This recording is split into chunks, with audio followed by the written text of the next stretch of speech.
এবং বিশ্বনবীর নেতৃত্বে সাহাবীদের মাধ্যমে যে শক্তিশালী সামরিক সংগঠনটি গড়ে উঠেছিল ওটা বিশ্বকে চূর্ণ বিচূর্ণ করে দিয়েছে। ওনার পরে 4 খলিফা ওনাদের নেতৃত্বে তাদের এমন ব্যাটালিয়ন গড়ে উঠেছে, শতাব্দী পর শতাব্দী তাদের সামনে দাঁড়ানোর মতো সক্ষমতা পৃথিবীর কোনো সেনাবাহিনীর ছিল না। ভুল করে ফেলেছে, আল্লাহ তুমি ক্ষমা করো, আল্লাহ তুমি ক্ষমা করো, আল্লাহ আমরা ভুল করে ফেলেছি। ভুল সবাই করে, কে না করে? হ্যাঁ, কুল্লু ইবনে আদম খাত্তা। বিশ্বনবী বলেন তোমরা সবাই ভুলকারী, কিন্তু ওয়া খায়রুল খাত্তাইনা আত-তাওয়াবুন, এই ভুলকারীদের মধ্যে শ্রেষ্ঠ যে ভুল করেই তওবা করে। তওবা করতে রাজি আছেন তো? সবাই রাজি আছেন? আমার প্রিয় ভাইয়েরা, এই তওবার দৃশ্যটা দেখতে আল্লাহ বড্ড পছন্দ করেন। আর যত আকাম টুকাম আছে ওইটার সবার আগে আপনি। যেই কাজে আল্লাহর ক্রোধ আসে, আল্লাহ রাগ হয়ে যান, যেই কাজ ইসলামে করার নিষেধ, যেটাতে তার অসন্তুষ্টি, ওই কাজে আপনার এঙ্গেজমেন্ট, ইনভলভমেন্ট, আপনার সার্কেলগুলোও এরকম, তাহলে বুঝে নিবেন আল্লাহ ভালোবাসা, এই মহা সৌভাগ্য আপনার কপালে জোটে নাই। আল্লাহ তাআলা যাদেরকে ভালোবাসেন তাদের নাম, তাদের গুণাবলী, তাদের ক্যারেক্টারিস্টিক্স, অ্যাট্রিবিউটস আল্লাহ তাআলা কালামুল্লাহ মাজিদে উল্লেখ করেছেন যে তিনি কাদেরকে ভালোবাসেন। তার আগে আপনারা একটু উত্তর করে আমাকে বলেন তো যে আমরা আল্লাহর ভালোবাসা পেতে চাই কি চাই না? সবাই চাই না? এটাই আজকে আমাদের আলোচনার টপিক, যে যাদেরকে আল্লাহ ভালোবাসে। তো একজন প্রকৃত মুমিন সেই যে আল্লাহর সান্নিধ্য পেতে চায়, আল্লাহ তাআলার ভালোবাসা সে পেতে চায়। এবং মজার ব্যাপার হচ্ছে আল্লাহ তাআলা সুস্পষ্ট স্টেটমেন্টের মাধ্যমে কালামুল্লাহ মাজিদে তিনি জানিয়ে দিয়েছেন তিনি কাদেরকে কাদেরকে ভালোবাসেন। আমাদের প্রত্যেকের মনে রাখতে হবে যে আল্লাহ তাআলা ভালোবাসা পাওয়ার প্রধান শর্ত হচ্ছে রাসূল সাল্লাল্লাহু আলাইহি ওয়াসাল্লামকে ভালোবাসা, তার অনুসরণ করা। This is the first and foremost reminder tonight. আজকের প্রথম রিমাইন্ডার এটা যে আমরা যে আল্লাহর ভালোবাসা পেতে চাই, এটার প্রধানতম শর্ত হচ্ছে আল্লাহ রাসূল সাল্লাল্লাহু আলাইহি ওয়াসাল্লামের অনুসরণ করতে হবে। ওনার অনুসরণ বাদ দিয়ে আল্লাহর ভালোবাসা কোশ্চিন কালেও পাওয়া যাবে না। যে আয়াত দিয়ে সূরাত আলে ইমরানের 31 নম্বর আয়াত দিয়ে আমি আমার আলোচনা শুরু করেছিলাম, এই আয়াতে আল্লাহ তাআলা খুব স্পষ্ট করে বলছেন, কুল ইন কুনতুম তুহিব্বুনাল্লাহা ফাত্তাবিউনি ইউহিব্বুকুমুল্লাহ।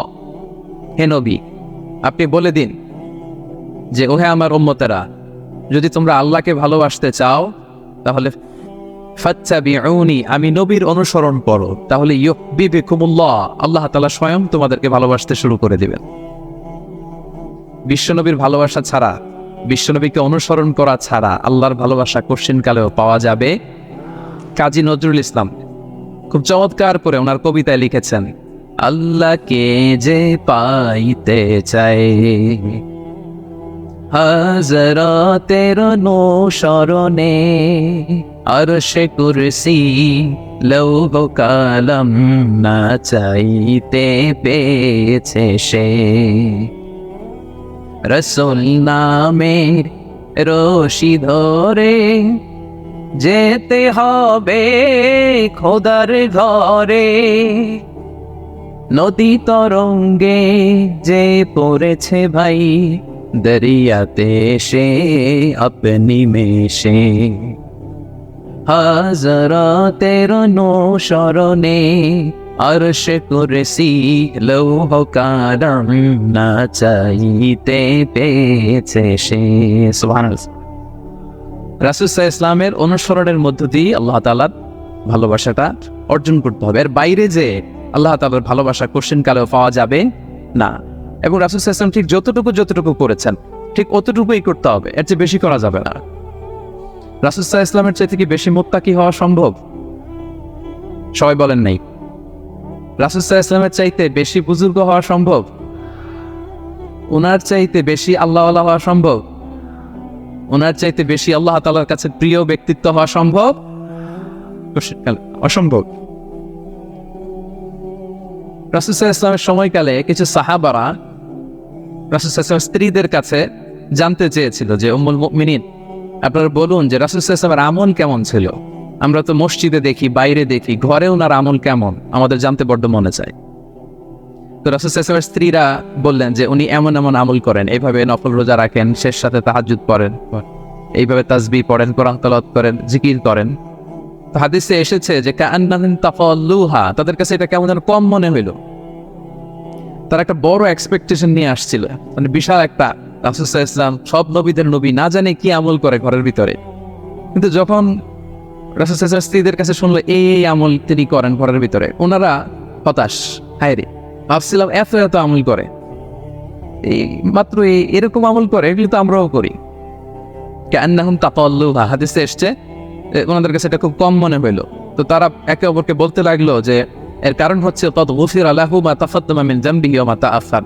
আল্লাহ তাআলা তো রাসূল সাল্লাল্লাহু আলাইহি ওয়াসাল্লামের আগের পরের সব গুনাহ মাফ করে দিয়েছেন। ওনার তো আদতে কোনো গুনাহই নাই, কিন্তু আল্লাহ তাআলার ঘোষণা হচ্ছে নবী হে আপনার আগের পরের সব গুনাহ মাফ করে দিলাম। তো সাহাবারা বলতেছেন এর কারণ হচ্ছে ওনার কোনো গুনাহই নাই, সব মাফ, এই জন্য ওনার কম করলেও হয়, আমাদের তো এত কম করলে চলবে না। কথা বুঝতে পেরেছেন? তো ওনারা ভাবলো যে না আমাদের তো আমল বাড়াইতে হবে, তো কি করতে হবে? একজন বলল আমি সারা রাত নামাজ পড়বো, আমি আর ঘুমাবো না, এখন থেকে সারা রাত কি করবো? নামাজ পড়বো, আমি আর ঘুমাবো না। আরেকজন বললো তাহলে আমি সারা বছর রোজা রাখবো, রোজা ভাঙবো না, সারা বছর টানা রোজা, যেহেতু বেশি বেশি করতে হবে। আরেকজন বললো আমি স্ত্রীদের সাথে আর মেলামেশা করবো না, আমার স্ত্রীদের সাথে আমি আমার মতো বই রাখবো, জীবনযাপন করবো। তো এই কথা যখন রাসূল সাল্লাল্লাহু আলাইহি ওয়াসাল্লাম শুনলেন, রাসূল সাল্লাল্লাহু আলাইহি ওয়াসাল্লাম ওনাদেরকে ডেকে পাঠালেন, ডেকে বললেন আনতুমুল্লাযীনা কুলতুম কাযা ওয়া কাযা, তোমরা কি এমনটা এমনটা বলছো? তারা ভয়ে বলতেছে ইয়া রাসূলুল্লাহ, জি আমরা তো এরকম করে ফেলছি, বলে ফেলছি। তখন রাসূল সাল্লাল্লাহু আলাইহি ওয়াসাল্লাম বললেন ওয়াল্লাহি ইন্নী লা আখশাকুম লিল্লাহি ওয়া আতকাকুম লাহু, আল্লাহর শপথ করে বলছি আমি তোমাদের মধ্য থেকে আল্লাহকে সবচেয়ে বেশি ভয় পাই, আমি সবচেয়ে বড় মুত্তাকি, আমার চেয়ে বেশি কেউ আল্লাহকে ভয় পেতে পারে না। তা আমি সবচেয়ে বড় মুত্তাকি, আমি সবচেয়ে বেশি আল্লাহর প্রিয় ভাজন, আমি আল্লাহর সবচেয়ে বেশি ভয় পাই, এরপরেও আমি রাতে ঘুমাই আবার নামাজ পড়ি, সোম বৃহস্পতিবারে রোজা রাখি, বাকি দিনগুলোতে আমি খাই, আমার তো 11 জন স্ত্রী, আমি সবার সাথে মেলামেশা করি, কই স্ত্রী মেলামেশায়, রোজা রাখা না রাখায়, রাতে ঘুম এবং তাহাজ্জুদ, এই যে ব্যালেন্স করে যে আমি জীবন পরিচালনা করি, এতে আমার মুত্তাকি হতে তো কোনো সমস্যা হয় নাই। আমি শ্রেষ্ঠ নবীর এই মর্যাদা অখণ্ড রাখতে তো আমার সমস্যা হয়নি, কিন্তু তোমাদের সমস্যা কোথায়?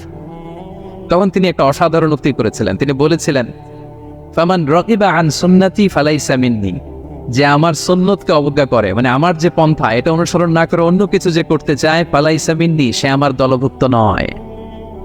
আল্লাহু আকবার! কি ভারসাম্যবোধ, কি ব্যালেন্সড লাইফস্টাইল, কি পরিণতি বোধ তিনি আমাদের শিখিয়েছেন।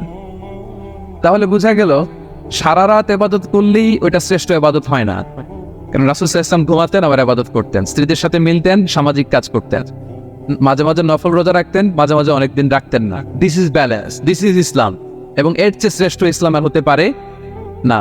তার মানে বোঝা গেল রাসূল সাল্লাল্লাহু আলাইহি ওয়াসাল্লামের চাইতে যদি এক কাঠি বেশি বোঝেন আপনি, এটা ইসলাম হবে? এটা হবে বাড়াবাড়ি, ঠিক কি না?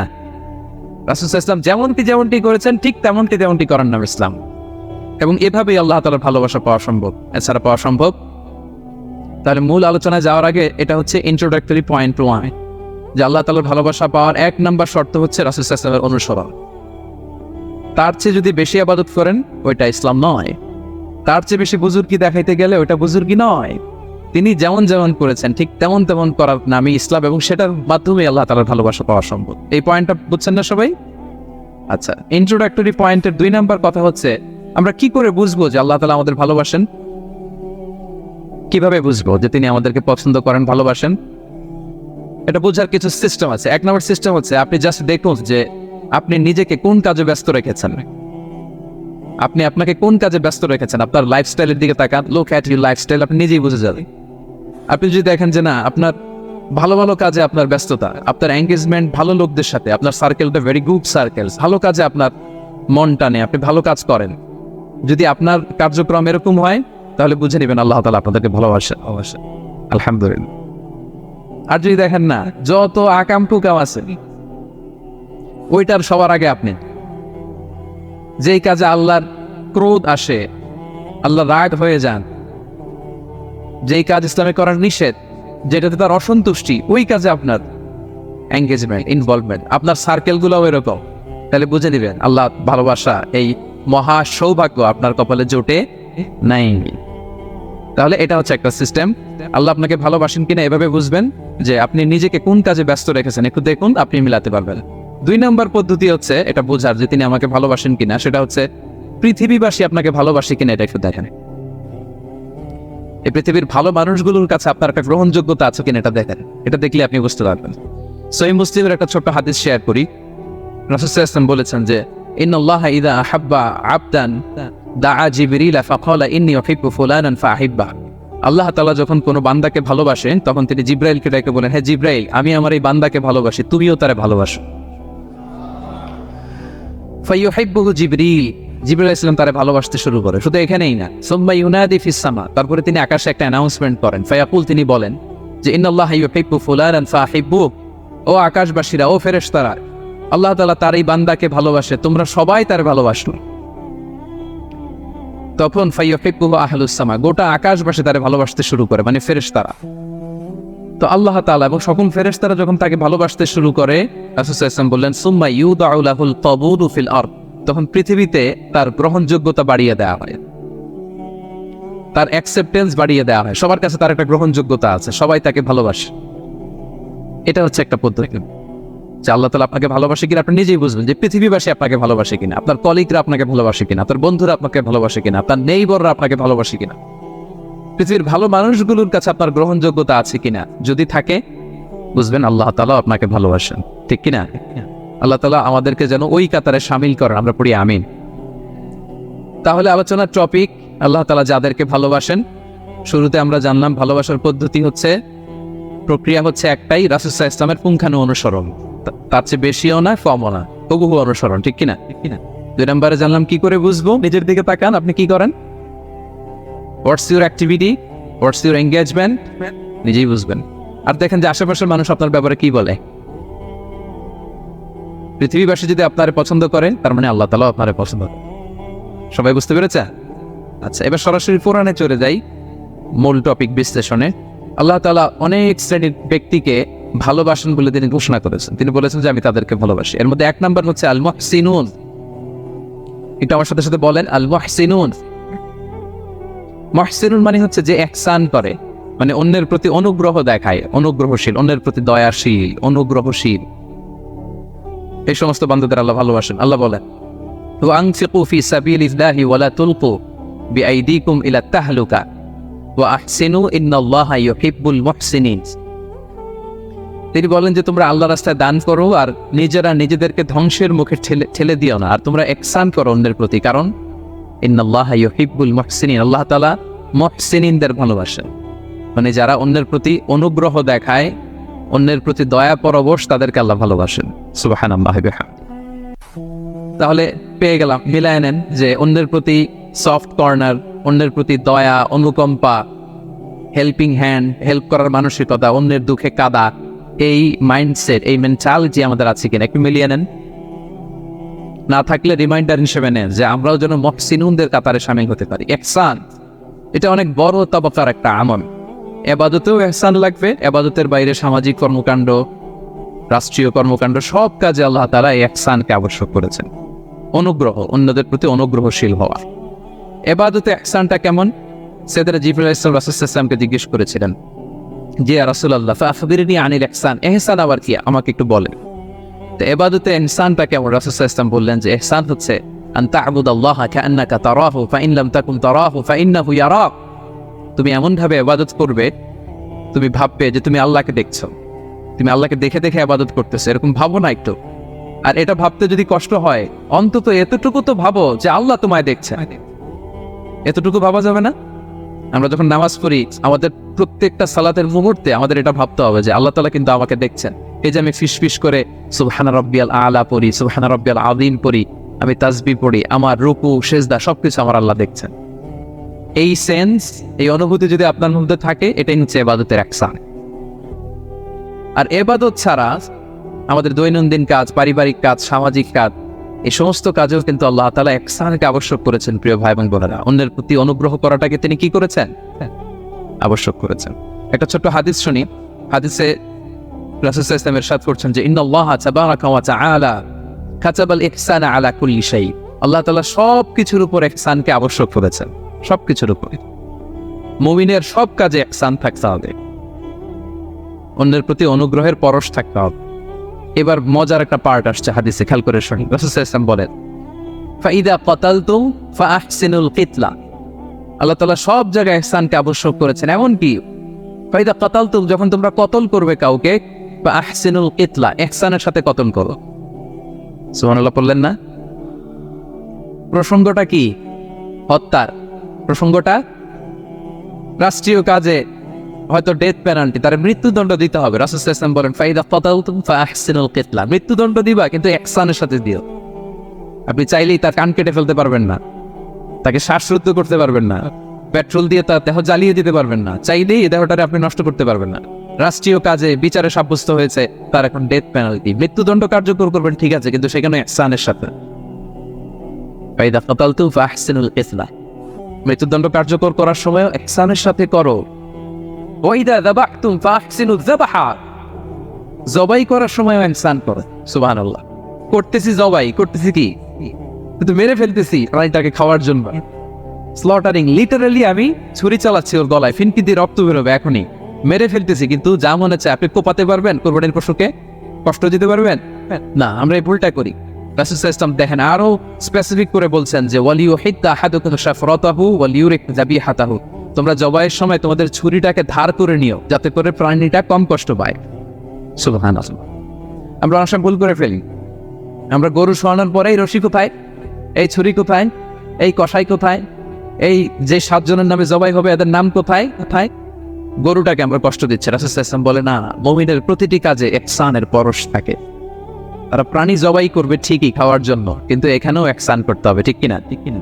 তারা মৃত্যুদণ্ড কার্যকর করবে, ডেথ পেনাল্টি রাষ্ট্রীয় আইনে, কিন্তু যেমন মনে চায় তেমন করা যাবে না। ওইখানেও ইহসান রাখার দরকার আছে না নাই?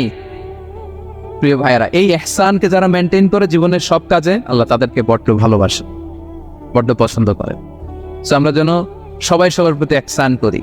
স্বামী স্ত্রীর প্রতি ইহসান করুন, স্ত্রী স্বামীর প্রতি ইহসান করুন, বাবা সন্তানের প্রতি, সন্তান বাবার প্রতি, পরিবারের সকল সদস্যদের প্রতি ইহসান করুন, কর্মচারীদের প্রতি ইহসান করুন, সহকর্মীদের প্রতি ইহসান করুন। মুমিন জীবনের প্রতিটি কাজে ইহসানের পরশ থাকবে, কারণ ইন্নাল্লাহা ইউহিব্বুল মুহসিনিন, আল্লাহ তাআলা মুহসিনদের, যারা অন্যদের প্রতি অনুগ্রহ দেখায় তাদেরকে বড্ড ভালোবাসেন। এই পয়েন্টটা কি বুঝতে পেরেছেন সবাই? ক্লিয়ার? হ্যাঁ। 2 নম্বরে চলে যায়, আর কাদেরকে আল্লাহ ভালোবাসেন? 2 নম্বরে হচ্ছে তাওয়াবুন, যারা ভুল করে তওবা করে সাথে সাথে আল্লাহ তাদেরকে বড্ড ভালোবাসেন। সুবহানাল্লাহ। আল্লাহ তাআলা বলছেন ইন্নাল্লাহা ইউহিব্বুত তাওয়াবিন ওয়া ইউহিব্বুল মুতাতাহহিরিন, আল্লাহ তওবাকারীদেরকে যেমনি ভালোবাসেন পবিত্রতা অর্জনকারীদেরও ভালোবাসেন। ওটা আমি পরে আসতেছি, এখন তওবাতেই থাকে। তাহলে 2 নম্বরে হচ্ছে ইন্নাল্লাহা ইউহিব্বুত তাওয়াবিন, 2 নম্বরে হচ্ছে কাদেরকে ভালোবাসেন? তওবাকারীদেরকে তিনি বড্ড ভালোবাসেন। দেখেন রাসূল সাল্লাল্লাহু আলাইহি ওয়াসাল্লাম কি বলে, তিনি বলেন ওয়াল্লাহি ইন্নী লা আস্তাগফিরুল্লাহ ওয়া আতুবু ইলাইহি ফিল ইয়াউমি আকসারা মিন 70 মাররা, আল্লাহ শপথ আমি বিশ্বনবী প্রতিদিন 70 বারেরও বেশি তওবা পড়ি। যার আগেও কোনো গুনাহ নাই, পরেও কোনো গুনাহ, উনি তওবা করে কয়বার? 70 বার। আমাদের তো কোনো গুনাহ টুনা নাই, তাই না?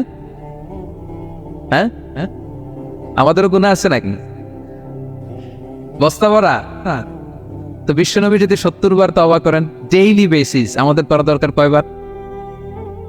যার যার কাছে ছেড়ে দিলাম বলেন, 70,000 বার পড়া দরকার, ঠিক কিনা? প্রিয় ভাইয়েরা, তওবা কি? তওবা মানে ফিরে আসা আল্লাহর কাছে। ভুল করেছি, অনুতপ্ত হয়ে আল্লাহর কাছে ফিরে আসবে, এটার নাম তওবা।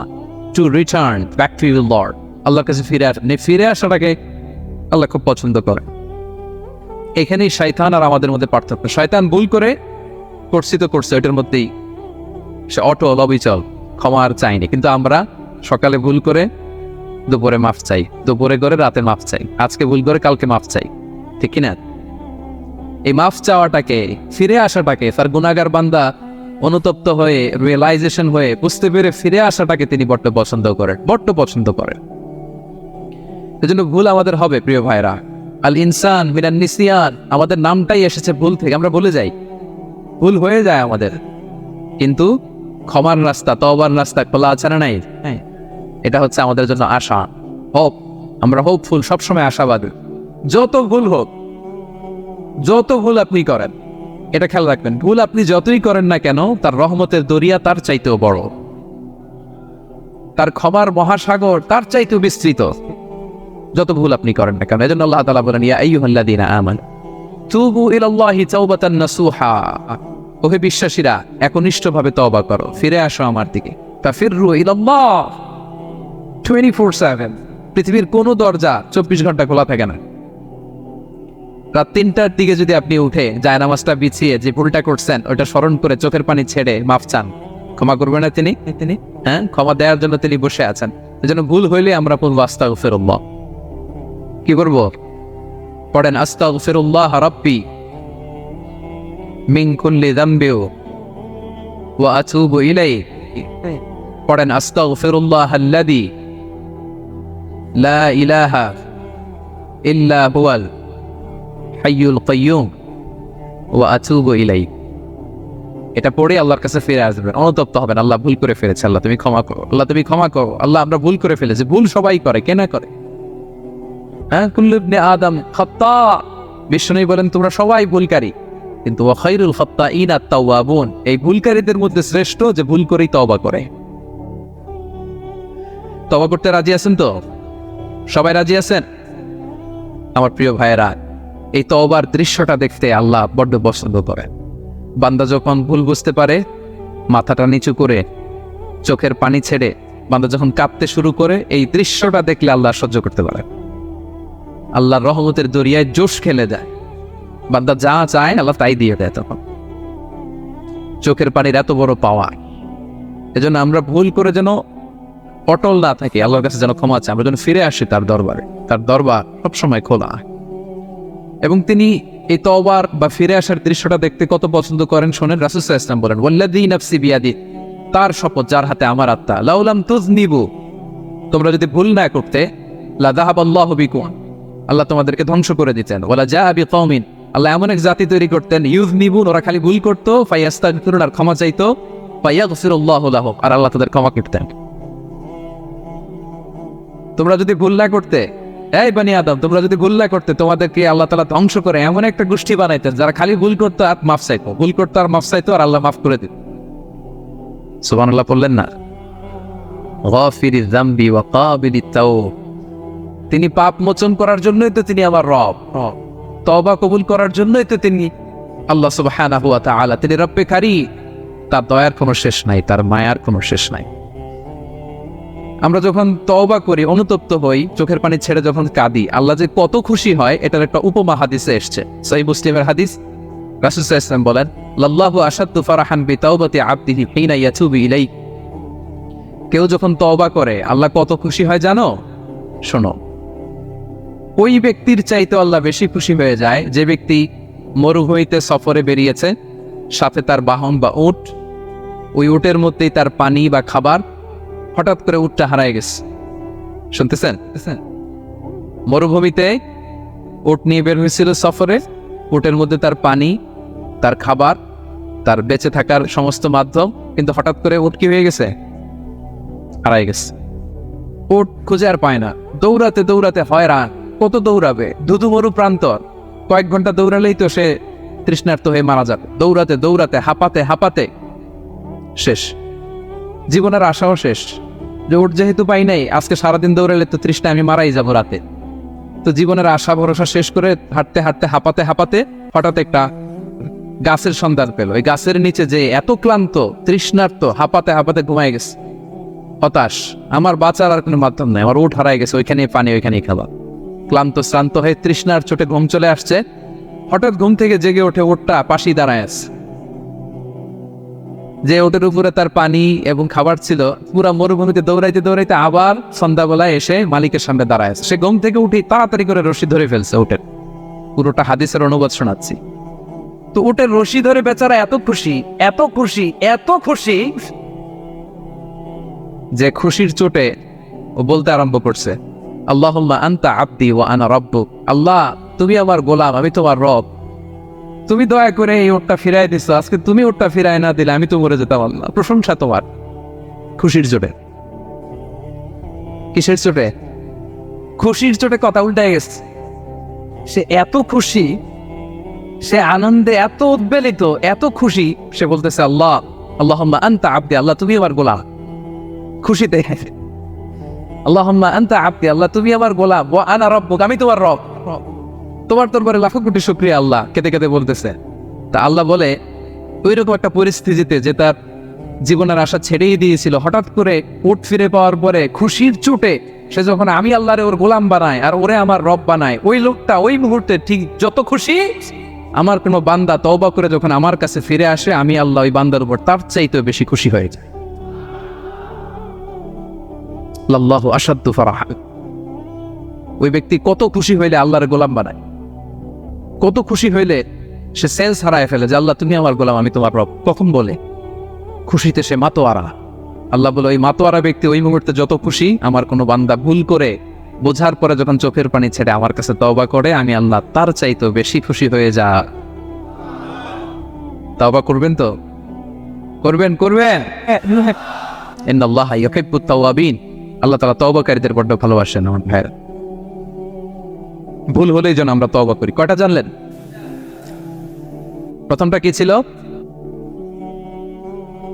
ছিল কি করে? ভুলে গেছি। ইহসান করে, মুহসিনুন, যারা অন্যদের প্রতি অনুগ্রহ প্রদর্শন করে। আচ্ছা, 2 নাম্বার কি ছিল? ছিল তাওবা, মানে আত-তাওয়াবুন, যারা ভুল হলে কি করে? 3 নাম্বার হচ্ছে আল মুতাতাহহিরুন, যারা পবিত্রতা অর্জন করে, সবসময় পাক পবিত্র থাকে, নিট এন্ড ক্লিন থাকে। এই ক্লিনলিনেসকে আল্লাহ পছন্দ করেন। সুবহানাল্লাহ, কি সুন্দর আমাদের ধর্ম, কত চমৎকার আমাদের ইসলাম। রাদিতু বিল্লাহি রাব্বা ওয়া বিল ইসলামি দীনা। আমরা আল্লাহর রব হিসেবে পেয়ে খুশি, ইসলামকে দিন হিসেবে পেয়ে খুশি, ঠিক কিনা? 3 নাম্বার হচ্ছে ওয়া ইউহিব্বুল মুতাতাহহিরিন। আল্লাহ তাআলা পবিত্রতা অর্জনকারীদের বড় পছন্দ করেন। মুতাতাহহিরিন, যারা সব সময় পাক পবিত্র থাকে, পরিচ্ছন্ন থাকে, এবং এটা খুব জরুরি। রাসূল সাল্লাল্লাহু আলাইহি ওয়াসাল্লাম বলেছেন আত-তুহুরু শাতরুল ঈমান। পবিত্রতা এটা ঈমানের অঙ্গ। কেন ঈমানের অঙ্গ? কারণ নামাজ যার নাই তার ঈমান নাই, আর পবিত্রতা ছাড়া নামাজই হয় না। এজন্য রাসূল সাল্লাল্লাহু আলাইহি ওয়াসাল্লাম বলেছেন পবিত্রতা ঈমানের অঙ্গ। সুবহানাল্লাহ পড়েন। দেখেন, নামাজের যে আহকাম আরকান আছে, আহকাম তো বাইরে, নামাজ শুরুর আগে। এর মধ্যে 3টা আহকাম বা 3টা ফরজই হচ্ছে এই পাক পবিত্রতা নিয়ে। ছোটবেলা আপনারা পড়েছেন না, শরীর পাক, কাপড় পাক, নামাজের জায়গা পাক। তার মানে আপনি নামাজে যখন দাঁড়াবেন, আপনার শরীরটা পাক পবিত্র হইতে হবে। আপনি যে ড্রেস গায়ে দিয়ে নামাজে দাঁড়ালেন, এটা পবিত্র হইতে হবে। যেই জায়গাটাতে আপনি নামাজের জন্য দাঁড়ালেন, ওই জায়গাটা পবিত্র হতে হবে। এই 3টা জায়গা পবিত্র কিনা আপনাকে এনশিওর করে আল্লাহু আকবার, তার আগে আল্লাহু আকবার বললে হবে? হবে না। এজন্য ইসলাম হাতে ধরিয়ে ধরিয়ে আমাদেরকে পবিত্র হওয়ার পদ্ধতি শিক্ষা দিয়েছেন। রাসূল সাল্লাল্লাহু আলাইহি ওয়াসাল্লাম যখন এগুলো শিখাতেন, মুশরিকরা হাসতো, হায় রে কেমন নবী তোমাদের, কিভাবে টয়লেটে যাইতে হয় এটাও শিখায়। সাহাবারা বলতেন, হ্যাঁ, আমাদের নবী ধরে ধরে আমাদের শিখায় যে টয়লেটে ঢুকতে বাম পা, বেরোতে ডান পা, ঢোকার আগে দোয়া, ওয়ালা তাস্তাকবিলুল কিবলা, কিবলামুখী হওয়া যাবে না, ঢিলা ইউজ করলে 3টা ইউজ করো, বেজর করো, প্রতিটা জিনিস, কি করে ওযু করতে হয়, কি করে তায়াম্মুম করতে হয়, কি করে ফরজ গোসল করতে হয়, আমার নবী ধরে ধরে আমাদের শিখিয়েছেন, ঠিক কিনা? ধরে ধরে শিখিয়েছেন। কিভাবে ওযু করবেন, রাসূল সাল্লাল্লাহু আলাইহি ওয়াসাল্লাম গামলা নিয়ে তিনি দেখিয়েছেন। কিভাবে তায়াম্মুম করবেন, মাটিতে বাড়ি দিয়ে তায়াম্মুম করে দেখিয়েছেন। কেমন করে মিসওয়াক করবেন দেখিয়েছেন। কিভাবে আতর ইউজ করবেন দেখিয়েছেন। ক্লিনলিনেসের যত দিক হতে পারে সব বিশ্বনবী আমাদের শিখিয়েছেন। এমনকি কালামুল্লাহ মাজিদে আল্লাহ তাআলা আমাদেরকে সুস্পষ্ট জানিয়েছেন, ইয়া আইয়ুহাল্লাযীনা আমানু ইযা কুমতুম ইলাস সালাতি ফাগসিলু উজুহাকুম। যখন নামাজে দাঁড়াবা আগে ওযু করো। ফাগসিলু উজুহাকুম, যারা আরবি বোঝেন, আগে মুখ ধুয়ে নাও। ওয়া আইদিয়াকুম ইলাল মারাফিক, তারপরে 2 হাত কোণী পর্যন্ত ধুয়ে নাও। ওয়ামসাহু বিরুউসিকুম, তারপর মাথা মাসে করে নাও। ওয়া আরজুলাকুম ইলাল কাবাইন, এরপরে টাকনো পর্যন্ত 2 পা ধুয়ে নাও। ওযু হয়ে গেল না? হয়েছে না? হয়েছে না? এবার ধরে ধরে আমাদেরকে শেখানো হয়েছে। যদি গোসল ফরজ হয়, ওয়া ইন কুনতুম জুনুবান ফাত্তাহহারু, গোসল ফরজ হলে গোসল করে নাও। এখন ওযু গোসলের জন্য পানি নাই, তো ওযু আর গোসলের জন্য যদি পানি না থাকে, ফালাম তাজিদু মাআন ফাতায়াম্মামু সাঈদান তাইয়্যিবা, পবিত্র মাটি দিয়ে তায়াম্মুম করো। দেখেন, ওযু শিখাইলো কোরআন, তায়াম্মুমও শিখাইলো কোরআন। পাক পবিত্র হওয়ার, ক্লিনলিনেসের যত আয়োজন আছে সব আল্লাহর কোরআনে আছে না? নাই? নাই, সব আল্লাহ তাআলা আমাদেরকে জানিয়ে দিয়েছেন। তো আমাদের আয়েশা রাদিয়াল্লাহু তাআলা আনহা আল্লাহ রাসূল সাল্লাল্লাহু আলাইহি ওয়াসাল্লামকে জিজ্ঞেস করেছিলেন, ইয়া রাসূলুল্লাহ, কিয়ামতের দিন এত নবীর উম্মত, কোটি কোটি মানুষ, আপনি আপনার উম্মতকে চিনবেন কি করে? এত মানুষ থাকবে, আপনি কি করে চিনবেন? রাসূল সাল্লাল্লাহু আলাইহি ওয়াসাল্লাম বললেন, ইন্না উম্মতি ইয়াতুনা ইয়াউমাল কিয়ামাতি গুররাম মুহাজ্জালিনা মিন আসারিল wudu। তিনি বললেন, ওযুর চিহ্ন দেখে আমি আমার উম্মত চিনব। আমার যে সমস্ত উম্মতেরা অজু করে নামাজ পড়েছে, অজুর পানি তাদের গায়ের যেই যেই জায়গায় লেগেছে এই জায়গাগুলো কিয়ামতের দিন রেডিয়াম বাতির মতো জল জল জল জল করে জ্বলতে থাকবে। আমি এটা দেখে চিনে ফেলবে আমার উম্মত, নামাজি, পাক্কা নামাজি। আল্লাহু আকবার। এবং অতিরিক্ত পবিত্রতা অর্জনের জন্য কিছু সাহাবীদেরকে আল্লাহ স্পেশালি কোরআনে অ্যাপ্রিশিয়েট করেছেন। তারা হচ্ছে মসজিদে কোবা পল্লীর আশেপাশে যে সাহাবারা, তারা অতিরিক্ত পবিত্রতা অর্জন করতেন। আল্লাহ তাআলা বলেন ফিহি রিজাল ইউহিব্বুনা আইয়াতাতাহহারু। এই মসজিদে কোবার আশেপাশে এমন কিছু মুসল্লি আছে যারা পছন্দ করে পবিত্রতা অর্জন করতে, বেশি পবিত্রতা অর্জন করতে তারা পছন্দ করে। আর ওয়াল্লাহু ইউহিব্বুল মুত্তাহিরিন, আল্লাহ তাআলা অতিরিক্ত পবিত্রতা অর্জনকারীকে ভালোবাসেন, পছন্দ করেন। সুবহানাল্লাহ পড়েন। তো তাদের প্রশংসা যখন আল্লাহ তাআলা কোরআনে করলেন, বিষ্ণু ইসলাম তাদেরকে ডাকলেন, বললেন ও কোবাপল্লীর সাহাবীরা, ঘটনা কি? তোমাদের নাম বিশেষভাবে আল্লাহ তাআলা কোরআনে উল্লেখ করেছে যে ফিহি রিজালুন ইউহিব্বুনা আইয়াতাতাহহারু। কি তোমাদের এমন গুণ? তোমরা কিভাবে পবিত্রতা অর্জন করো? তারা বলতে আরম্ভ করলো যে নাতাওয়াদ্দাউ লিস-সালাহ, আমরা নামাজের সময় ওযু করি, ওয়া নাগতাসিলু মিনাল জানাবা, গোসল ফরজ হলে গোসল করি, ওয়া নাস্তানজি বিল মা, আর পানি দিয়ে ইস্তেনজা করি। সুবহানাল্লাহ। এই পানি দিয়ে ইস্তেনজা করাটা আল্লাহ পছন্দ করেছেন। ওনাদের সময় ওনারা পানি দিয়ে ইস্তেনজা করতো না, পাথর দিয়ে, ঢিলা দিয়ে তারা ক্লিন হয়ে যেত। এর কারণ হচ্ছে তাদের খাদ্য প্রক্রিয়াটা এমন ছিল, ড্রাই ফ্রুট খেত তো, খেজুর, গোশত, রুটি, তো তাদের স্টুলটা ওই রকম হয়তো। আরবের লোকদের অনেকের এই স্টুলটা এরকম হয়। যেমন আমাদের যখন কখনো কোষ্ঠকাঠিন্য হয় তখন দেখবেন যে আমাদেরও এরকম হয়। তা আমরা যখন স্টুল পাস করি তখন আমাদের এই পায়ুপথটা মূলত বেরিয়ে আসে, স্টুল পাস করে আবার পায়ুপথ আমাদের দেহের ভেতরে চলে যায়। ফলে যখন কারো কোষ্ঠকাঠিন্য হয় তখন দেখা যায় যে তারা টিস্যু ইউজ করা লাগে না। আমাদেরও কখনো কখনো এরকম হয় না? হয়। তো ওনাদের সারা বছর একই রুটিন, ওনাদের আসলে টিস্যু ইউজ করা লাগে না, ওনাদের স্টুলটাই এরকম।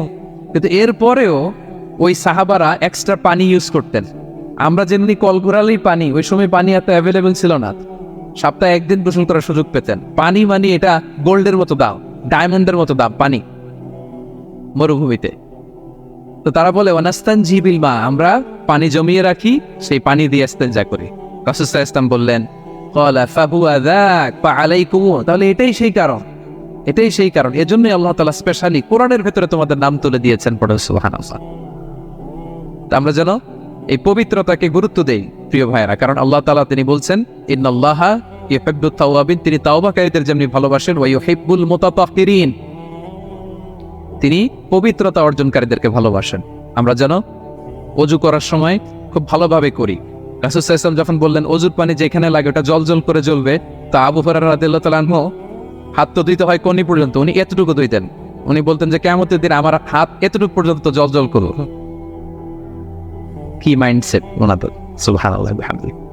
সো আমরা যেন এই ক্লিনলিনেসের সর্বোচ্চ নাজরানা পেশ করি, সর্বোচ্চটা যেন আমরা সবসময় মেসওয়াক করা, পারফিউম ইউজ করা, ওযু গোসল যেন আমরা করি। ফলে আমরা মুতাতাহহিরিন, পবিত্রদের অন্তর্ভুক্ত হতে পারবো। আর আল্লাহ তাআলা পবিত্রদের বড় ভালোবাসেন। বুঝতে পেরেছেন? এক নম্বরে মুহসিনুন, যারা ইহসান করে, 2 নম্বরে যারা তাওবা করে, 3 নম্বরে যারা পবিত্র থাকে, 4 নম্বরে আল মুত্তাকুন, যারা আল্লাহ তাআলাকে ভয় পায়। আল্লাহ তাআলা বলছেন বালা মান আওফা বিআহদিহি ওয়াত্তাকা ফাইন্নাল্লাহা ইউহিব্বুল মুত্তাকিন। হ্যাঁ, যারা ওয়াদা রাখে, আল্লাহকে ভয় করে, আল্লাহ তাআলা এই মুত্তাকিদের বড় ভালোবাসে। মুত্তাকি অর্থাৎ আল্লাহ সচেতনতা, আল্লাহ ভীরুতা যাদের ভেতরে আছে। যে কোনো পরিস্থিতিতে তারা ভাবে যে আল্লাহ তাআলা আমাকে দেখছেন, এই সেন্স, এই অনুভূতি যার মধ্যে আছে সে মুত্তাকি। তা আমরা মানুষের সামনে যেভাবে যেরকম সৎ থাকি, আমরা যদি মানুষের চক্ষুর আড়ালেও সৎ থাকি তাহলে আমরা মুত্তাকি। বুঝতে পেরেছেন? মুত্তাকির তাকওয়ার অনেক সংজ্ঞা আছে, অনেক সংজ্ঞা। সবচেয়ে সহজ সংজ্ঞা হচ্ছে মানুষের সামনে আমরা যতটা ভালো, আমার প্রাইভেট লাইফেও যদি আমি ততটা ভালো হই তাহলে আমি মুত্তাকি। একটু যোগ দিয়ে নেন নিজের সাথে নিজে, যে আমি পাবলিকলি যতটা ভালো, প্রাইভেটলি ততটা ভালো কিনা। যদি হই তো আমি মুত্তাকি। ওমরে ফারুক রাদিয়াল্লাহু তাআলা আনহু একবার উবাই ইবনে কাবকে বললেন, ইয়া উবাই মা হুয়া তাকওয়া, আল্লাহ কোরআনে এত তাকওয়ার কথা বলেছেন, তাকওয়াটা কি? উনি প্রশ্নের উত্তর না দিয়ে উনিও প্রশ্ন করলেন। উনি বললেন হাল সালাকতা তারিকান দাশাউ, ইয়া আমিরাল মুমিনিন, আপনি কি কখনো মরুভূমিতে কাঁটাযুক্ত রাস্তা দিয়ে হেঁটেছেন?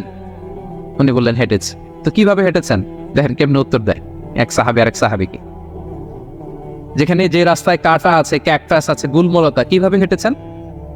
তিনি বললেন, ইজতাহাদতু ওয়া তাশাম্মারতু, আমি আমার জুব্বা পাগড়ি খুব আঁটো করে কাপড়টা উপরের দিকে টেনে এমন সাবধানে হেঁটেছি যাতে ক্যাকটাসের কাঁটা আমার গায়ে না লাগে। এই পথটা পাড়ি দিতে খুব সাবধানে, খুব প্রিকশন নিয়ে, এক্সট্রা কশন নিয়ে আমি পার হয়েছি। উবাই ইবনে কাব বললেন, হাদা হুয়া তাকওয়া, এটাই তো তাকওয়া। এই তো বুঝে গেছেন আপনি। আপনি একটু আগে প্রশ্ন করছেন তাকওয়া কি, এটাই তাকওয়া। বলে তাই নাকি? তিনি বললেন হ্যাঁ। তো তিনি বললেন, দুনিয়ার চলতি পথে ডানে বায়ে এরকম অনেক পাপের হাতছানি আপনাকে স্পর্শ করতে চাইবে। ওই যে কাঁটাযুক্ত রাস্তা দিয়ে আপনি যেভাবে সাবধানে, কাঁটা যাতে গায়ে না লাগে, খুবই প্রিকশন নিয়ে হেঁটেছেন, এই দুনিয়ার পুরো জার্নিটা যদি এইভাবে চালাতে পারেন তাইলেই আপনি মুত্তাকি। সুবহানাল্লাহি ওয়া বিহামদিহি। আল্লাহ তাআলা বলেন, যাদের মধ্যে এই তাকওয়ার সেন্স আছে আমি তাদেরকে ভালোবাসি। তাকওয়া হচ্ছে কেউ না দেখলেও আল্লাহ দেখেন, এই অনুভূতি। সবার চোখ ফাঁকি দেয়া গেলেও একজনের চোখ ফাঁকি দেয়া যায় না। তিনি কে? এই অনুভূতির নাম হচ্ছে তাকওয়া। আল্লাহ বলেন, ইন্না আকরামাকুম ইনদাল্লাহি আতকাকুম, তোমাদের মধ্যে সবচাইতে আল্লাহর কাছে সম্মানিত ব্যক্তি যার মধ্যে আল্লাহর ভয় বেশি। নাকি আল্লাহ বলছে, তোমাদের মধ্যে যে সবচেয়ে বড় বিলিয়নিয়ার সে আল্লাহর কাছে সম্মানিত। দেখতে বেশি সুন্দর সে সম্মানিত। যার জনবল আছে, অর্থবল আছে, লোকবল আছে না, তাকওয়া হচ্ছে ক্রাইটেরিয়া। যার তাকওয়া বেশি সে আমার কাছে সম্মানিত। আল্লাহ তাআলা বলেন, ওমাইয়াত্তাকিল্লাহা ইয়াজআল লাহু মাখরাজা ওয়া ইয়ারযুকহু মিন হাইসু লা ইয়াহতাসিব, যে আল্লাহকে সবসময় ভয় পাবে, যে মুত্তাকি, সে কোথাও জীবনে আটকাবে না, কোথাও আটকাবে না। জীবনে কোনো বিপদ আসলে একটা ওয়ে আউট, একটা এক্সিট। মালয়েশিয়াতে তো বলে কেলুয়ার। মালয়েশিয়া কি বলে? এই জীবনে কোথাও আটকাবেন না, আটকাইলেই একটা কেলুয়ার পেয়ে যাবেন। কেলুয়ারের ব্যবস্থা করে দিবে কে? ব্যবস্থা করে দিবে। আর এমন জায়গা থেকে তিনি রিজিকের বন্দোবস্ত করবেন, আপনি কল্পনাও করেন। সুবহানাল্লাহ। তাহলে 4 নম্বরে মুত্তাকুন, যারা আল্লাহকে ভয় করে আল্লাহ তাদেরকে ভালোবাসেন। আমরা যেন মুত্তাকিদের কাতারে শামিল হতে পারি। আল্লাহ তুমি তৌফিক দাও। প্রিয় ভাইরা আমার, 5 নম্বরে হচ্ছে আল মুতাওয়াক্কিলুন, যারা আল্লাহর উপর তাওয়াক্কুল করে। আল্লাহ বলে, ফাইদা আযামতা ফাতাওয়াক্কাল আলাল্লাহ ইন্নাল্লাহা ইউহিব্বুল মুতাওয়াক্কিলিন। কোন বিষয়ে যখন দৃঢ় সংকল্প নিয়েছো তো আল্লাহর উপর ভরসা করো, কারণ আল্লাহ ওই সমস্ত লোকদের ভালোবাসে যারা আমার উপর তাওয়াক্কুল করে, মানে ভরসা করে। তাওয়াক্কুল মানে একজনের উপর ভরসা। তিনি কে? আমরা ভরসা কার উপর করব? পৃথিবীর কোন শক্তির উপর, কোন মানুষের উপর, কোন মিডিয়ার উপর, কোন ক্ষমতার উপর? আমাদের ভরসা এক মহান সত্তার প্রতি। তিনি কে? সবসময় আমরা আল্লাহর উপর ভরসা রাখি এবং প্রতিটি মুহূর্তে যেন আমরা আল্লাহর উপর তাওয়াক্কুল করি। রাসূল সাল্লাল্লাহু আলাইহি ওয়াসাল্লাম এটা আমাদের শিখিয়েছেন। এমনকি ঘর থেকে বেরোলেও যেন আমরা আল্লাহর উপর তাওয়াক্কুল করি, বিশ্বনবী শিখিয়েছেন। তিনি ঘর থেকে বেরোলেই পড়তেন, বিসমিল্লাহি তাওয়াক্কালতু আলাল্লাহ লা হাওলা ওয়ালা কুওয়াতা ইল্লা বিল্লাহ। পড়েন আপনারা? আল্লাহর উপর, আল্লাহর নামে, আল্লাহর উপর তাওয়াক্কুল করে বেরোলাম, এটা পড়ে বেরোবেন। আর প্রতিদিন লম্বা একটা দোয়া পড়তেন, আল্লাহুম্মা ইন্নী আউযু বিকা আন আযিল্লা আও উযাল্লা আও আদিল্লা আও উদাল্লা আও আযলিমা আও উযলামা আও আজহালা আও ইউজহালা আলাই। চমৎকার দোয়া, চমৎকার দোয়া। এটা পরে তিনি বেরোতেন। তো এই তাওয়াক্কুল যারা করে, আল্লাহর উপর ভরসা রাখে, আল্লাহ তাদেরকে বড্ড পছন্দ করেন। এখন তাওয়াক্কুলটা কি? তাওয়াক্কুল নিয়ে আমাদের সমাজে অনেক মিসআন্ডারস্ট্যান্ডিং আছে। প্রিয় ভাইরা, তাওয়াক্কুল হচ্ছে কর্ম শেষে ফলাফলের জন্য আল্লাহর উপর নির্ভর করা। মনোযোগ দিয়ে শুনুন, আই রিপিট, আমি আবারও বলছি, কর্ম শেষে, আগে কি কর্ম, কর্ম শেষে ফলাফলের জন্য কার উপর নির্ভর করা? এখন আপনি কর্ম বাদ দিয়ে দিলেন, কিছু করলেন না, আর বললেন আল্লাহ ভরসা, যা করে আল্লাহ, আল্লাহ ভরসা, তাওয়াক্কালতু আলাল্লাহ হইছে? এটা আপনার মন গড়া কথা হয়েছে, এটা তাওয়াক্কুল হয়নি। ইসলামী তাওয়াক্কুল হচ্ছে আপনি আপনার সাধ্যের সবটুকু করবেন, করার পরে ফলাফল কি আসবে, ফলাফল কি আমার হাতে? কার হাতে? এই জন্য আপনি আল্লাহর উপর তাওয়াক্কুল করবেন। কিন্তু কাজ বাদ দেওয়া যাবে না। অনেকে নিজেদের অপারগতা, দুর্বলতা, কর্মহীনতা আর অলসতাকে তাওয়াক্কুল বানায় ফেলছে। কাজ করতে মনে চায় না, অলসতা, একটা তাওয়াক্কুল করলাম, বলে তো এটা তাওয়াক্কুল হয়েছে? না, এই অপারগতা, অলসতার নাম তাওয়াক্কুল নয়। তাওয়াক্কুল মানে হচ্ছে কোনো কাজের পরিকল্পনা করা, এরপরে পরিকল্পনা বাস্তবায়নের উপায় খুঁজে বের করা এবং নানা কিছুর সহযোগিতা নিয়ে সেটা বাস্তবায়নের প্রাণান্তকর চেষ্টা করা, সব করা, আপনার রোল প্লে করা। আপনার রোল প্লে করা শেষ, এরপর কর্ম শেষে ফলাফলের জন্য আপনি আল্লাহর উপর তাওয়াক্কুল করুন। তো কিচ্ছু না করে হাত গুটিয়ে বসে থেকে যদি বলেন তাওয়াক্কুল করলাম, আল্লাহ ভরসা, হয়েছে? হয়েছে? তাওয়াক্কুল হয়েছে? হয় নাই। তো এখানে ব্যালেন্স অ্যাটিটিউডে আসতে হবে। আমি সব করতে পারবো, এটাও যেমনি ভুল, আল্লাহই সব করে দিবেন, এটাও ভুল। The position of Islam is somewhere in between this two extreme lines. এই দুটার মাঝখানে ইসলামের পজিশন। পাখিকে তাওয়াক্কুলের মডেল হিসেবে আল্লাহ উপস্থাপন করেছেন। পাখিকে বিশ্বনবী বলেন, তোমরা যদি পাখির মতো তাওয়াক্কুল করো, পাখির যেমনি আল্লাহ খাওয়ায় তোমাদেরকেও খাওয়াবে। পাখি কেমনি তাওয়াক্কুল করে? বিশ্বনবী বলেন, তাগদু খিমাসান ওয়া তারুহু বিতানান। পাখিগুলো প্রতিদিন সকালবেলা কিচির মিচির রবে তার বাসা থেকে বের হয়ে জঙ্গলে ছড়িয়ে পড়ে, সারাদিন খুঁজতে খুঁজতে, ঘুরতে ঘুরতে, উঠতে উঠতে আল্লাহ তাআলা বিকেলবেলা আবার প্রতিটি পাখির ওদর পূর্তি করে তার ঘরে ফিরিয়ে নিয়ে আসে। ঠিক কিনা? তো পাখি কি ঘরের ভিতরে বসে থেকে তাওয়াক্কুল করছে? সকালবেলা আগে কি করছে? বের হয়ে গেছে। তো আগে আপনার রোলটা আপনার প্লে করতে হবে, তারপরে আপনি আল্লাহর উপর তাওয়াক্কুল করবেন। অনেকে নিজেদের অপারগতা, অলসতাকে তাওয়াক্কুল বানিয়েছে না। অপারগতা, অলসতা, কর্মহীনতা, এগুলো থেকে রাসূল সাল্লাল্লাহু আলাইহি ওয়াসাল্লাম আল্লাহর কাছে পানাহ চেয়েছেন। এগুলোর সাথে ইসলামের কোনো সম্পর্ক নাই। তার মানে হাত গুটিয়ে বসে থেকে আল্লাহ ভরসা বলবেন, কি করবেন? হ্যাঁ, সর্বোচ্চ চেষ্টা চালিয়ে যেতে হবে। এরপরে ফলাফলের জন্য আমরা কার উপর ভরসা করব? কারণ ইন্নাল্লাহা ইউহিব্বুল মুতাওয়াক্কিলিন, আল্লাহ তাআলা তাওয়াক্কুলকারীদেরকেও ভালোবাসেন। আলহামদুলিল্লাহ বলেন। তাহলে কয়টা গেল? কয়টা? আর তিনটা বলবো, আর তিন। 6 নম্বরে হচ্ছে as-সাবিরুন। সাবিরুন মানে কি? হ্যাঁ, ধৈর্যশীল। তো বুঝে ফেলছে। as-সাবিরুন সবর শব্দ থেকে এসেছে। as-সাবিরুন মানে ধৈর্যশীল। যারা আল্লাহর উপর ধৈর্য, বিপদে আপদে, আল্লাহর দেয়া বিপদে যারা ধৈর্য ধারণ করে, ওই ধৈর্যশীল ব্যক্তিদেরকে আল্লাহ তাআলা পছন্দ করেন। আল্লাহ তাআলা বলেন, ওয়া কাআইয়িন মিন নাবিয়্যিন ক্বাতালা মাআহু রাব্বিয়ুনা কাসীর ফামা ওয়াহানু লিমা আসাবাহুম ফি সাবিলিল্লাহ ওয়া মা দাউফু ওয়া মাস্তাকান আল্লাহু ইউহিব্বুস সাবিরিন। কত নবী আছে, তাদের সাথে অনেক আল্লাহওয়ালারা লড়াই করেছে, তারা বিপদে হতোদ্যম হয়নি, নতজানু হয়নি, তাদেরকে দমানো যায়নি, তারা ধৈর্য ধারণ করেছে। কারণ ইন্নাল্লাহা ইউহিব্বুস সাবিরিন, আল্লাহ তাআলা ধৈর্যশীলদের বড় ভালোবাসেন। ধৈর্যশীল, ধৈর্য ধারণ করতে হবে। ধৈর্য ধারণ এটা সবার পক্ষে সম্ভব হয় না। ধৈর্য এটা এমন একটা চমৎকার হাদিস বলেছেন। তিনি বলেছেন, আজাবান লিআমরিল মুমিন, মুমিনের ব্যাপারটা বড়ই ইন্টারেস্টিং, বড়ই চমৎকার। এটা মুমিন ছাড়া অন্য কারো হয় না। ব্যাপারটা কেমন? রাসূল বলেন, ইন আসাবাতহু সাররাউ শাকারা, মুমিন যখন আনন্দে থাকে তখন মুমিন শুকরিয়া করে। শুকরিয়া করলে সওয়াব আছে না নাই? কারণ শুকরিয়া একটা ইবাদত। আর ওয়াইন আসাবাতহু দাররাউ, মুমিন যখন বিপদে পড়ে, দুঃখে থাকে, সবারা, তখন সে ধৈর্য ধারণ করে। ধৈর্য ধারণ করলে সওয়াব আছে না নাই? তো সওয়াব ছাড়া আমাদের আর কিছু আছে? আমি জীবনে হয় সুখী নয় দুঃখী, কি বলেন?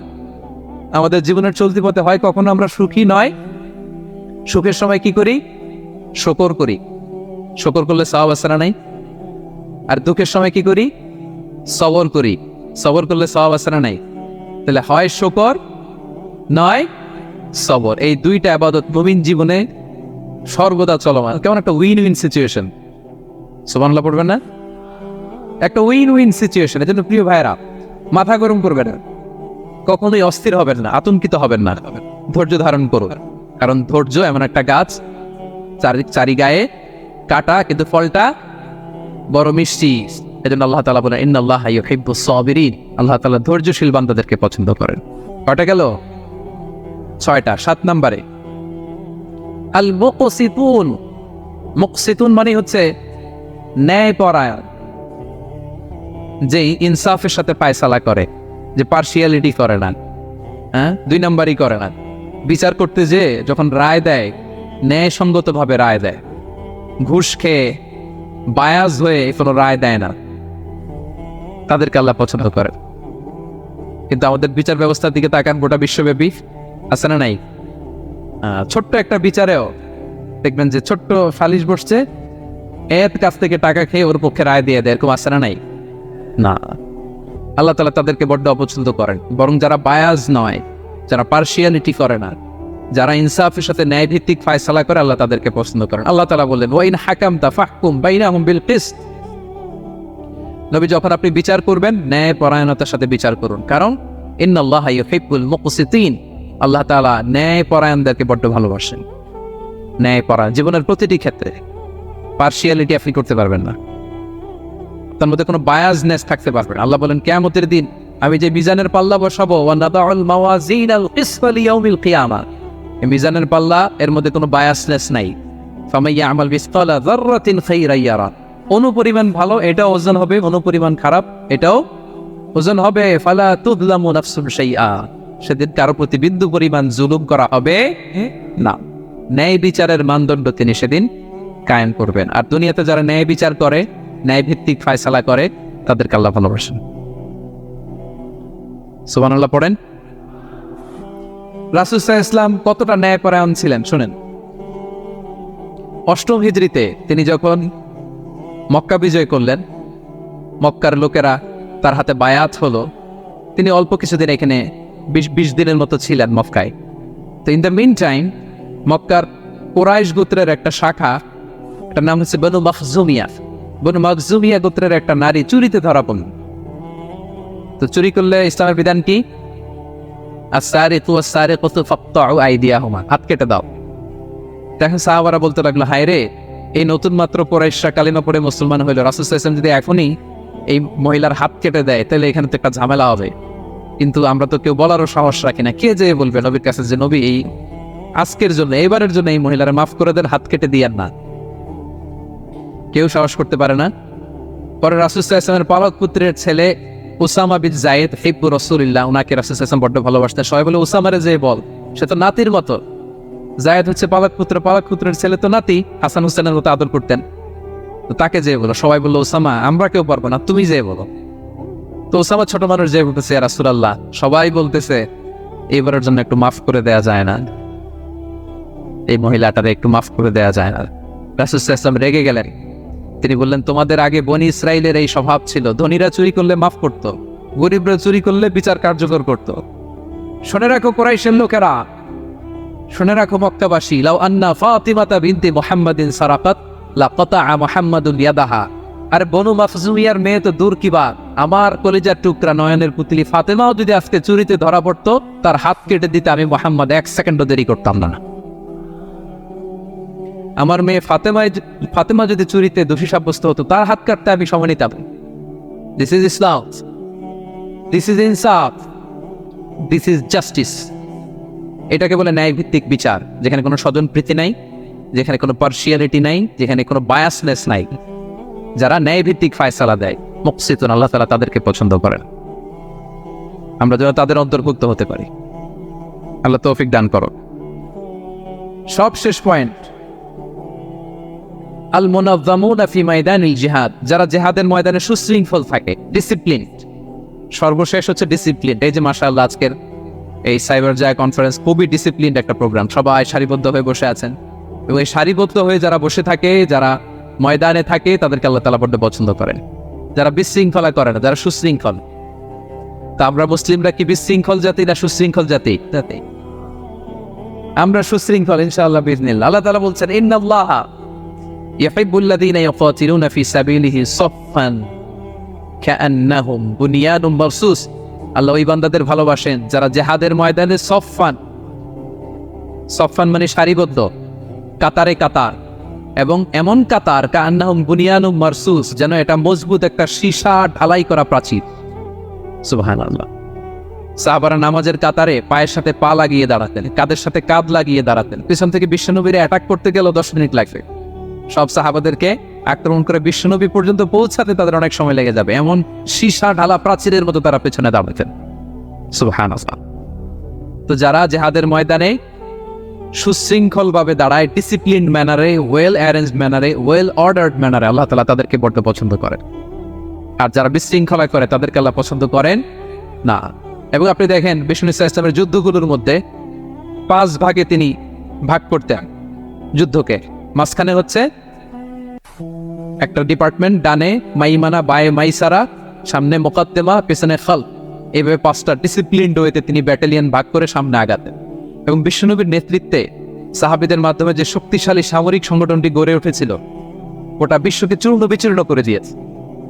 ওনার পরে 4 খলিফা, ওনাদের নেতৃত্বে তাদের এমন ব্যাটালিয়ন গড়ে উঠেছে, শতাব্দী পর শতাব্দী তাদের সামনে দাঁড়ানোর মতো সক্ষমতা পৃথিবীর কোনো সেনাবাহিনীর ছিল না। সুবহানাল্লাহ। সফফান কান্নাহুম বুনিয়ানুম মারসুস, সীসা ঢালা প্রাচীরের মতো যুদ্ধের ময়দানে তারা সুশৃঙ্খল ভাবে দাঁড়াত। তো যারা জীবনের সব ক্ষেত্রে এরকম ডিসিপ্লিন, সুশৃঙ্খল, তাদেরকে আল্লাহ ভালোবাসে। এখন আপনারা কি সুশৃঙ্খল থাকতে চান, নাকি শুধু এই আজকের প্রোগ্রাম শেষ করে যাবো আবার বিশৃঙ্খল এরকম করবেন? না, যেখানে কিউ থাকে কিউ মেনটেন করবেন, যেখানে একটা শৃঙ্খলা থাকে শৃঙ্খলা বজায় রাখবেন। এই ময়দানে ভ্রাতৃত্বের বন্ধনে সুশৃঙ্খল যারা থাকবে তাদের হাতে আল্লাহ তাআলা নেতৃত্ব তুলে দিবেন। ঠিক কিনা? আমরা যেন সুশৃঙ্খল থাকতে পারি। আল্লাহ তাআলা তুমি আমাদেরকে তৌফিক দান করো।